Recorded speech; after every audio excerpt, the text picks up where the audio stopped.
Primetime news this evening. Prime Minister Andrew Holness not fazed by recent controversy. We have a term for it, it's called bad mind. Integrity Commission on the defense. And former SSL wealth advisor Jeanan Panton remanded in custody.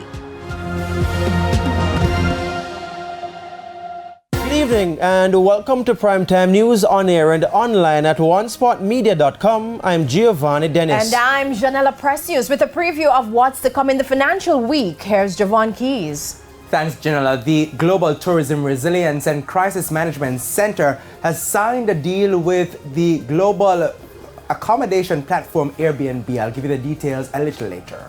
And Karen is also here with a preview of what's to come in sports. Well, Giovanni, the West Indies women have snapped a long winless run and to remain in contention for a semi-final place at the T20 World Cup. I'll tell you all about it later.